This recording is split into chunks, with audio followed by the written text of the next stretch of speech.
কড়া চিংড়ি 200 গ্রাম। কুমড়ো পাতাগুলো চাটুতে দিয়ে ভালো করে এপিট ওপিট সেঁকে নেব, সুন্দর করে মাখিয়ে নেব।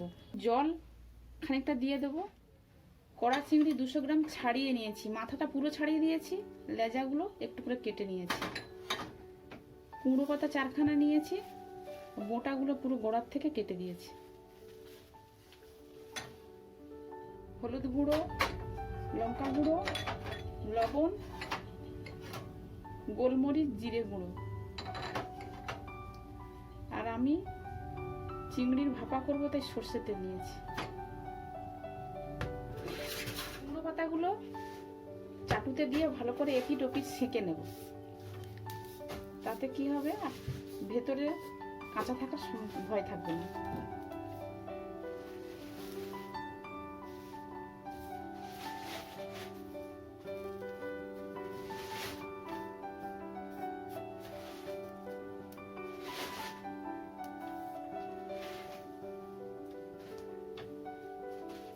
এইভাবে পাতাগুলো সবগুলোই সেঁকে নেব। পাতাগুলো সেঁকে নিয়েছি, কি সুন্দর নরম মতো হয়ে গেছে। এতে কাঁচা থাকার ভয় থাকবে না, তাই সবগুলো নরম করে সেঁকে নিয়েছি। চিংড়ির মধ্যে সমস্ত রকম মশলা দিয়ে একসঙ্গে ভালো করে মেখে নেব। আগে বলা হয়নি, রসুন বাটা একটু দেব, আদা বাটাও দেব।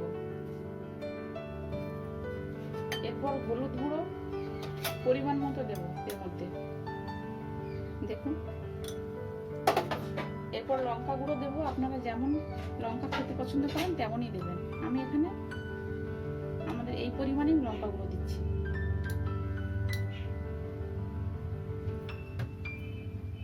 এরপর টমেটো গুঁড়ো দিয়ে দেবো।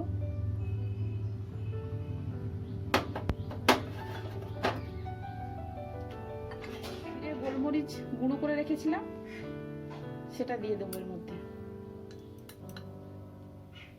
দেখুন।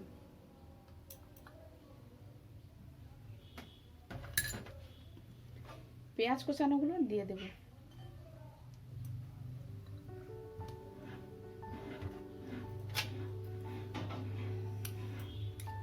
স্বাদ মতো লবণ দেব।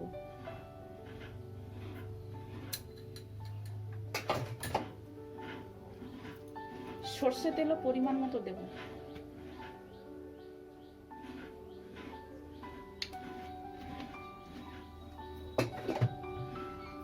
এবারে পুরো মশলাগুলো চিংড়ির মধ্যে একসঙ্গে ভালো করে মাখিয়ে নেব। ভালো করে উল্টে পাল্টে নিচ থেকে ওপর পর্যন্ত সুন্দর করে মাখিয়ে নেব। দেখুন, এই ভাপাটা করার জন্য আমি এরকম একটা পাত্র নিয়েছি। আপনারা পারলে সসপ্যান নিতে পারেন, গভীর নিতে হবে। এর মধ্যে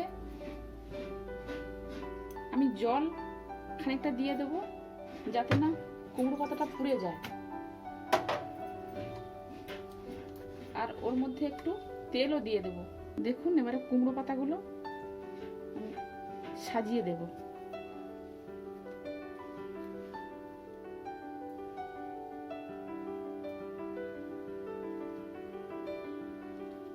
দেখুন, কুমড়ো পাতাগুলো একদম তলাতে সাজিয়ে দিয়েছি। এর মধ্যে চিংড়ি মাছ মাখাগুলো দিয়ে দেব।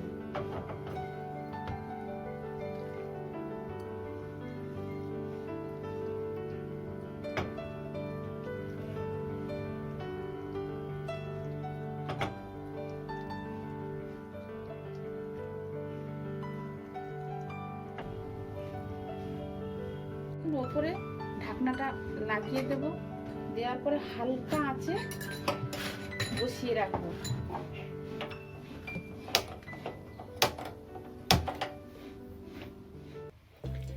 একদম কম আছে ঢাকা দিয়ে 10 মিনিটে তৈরি কুমড়ো পাতা চিংড়ির ভাপা।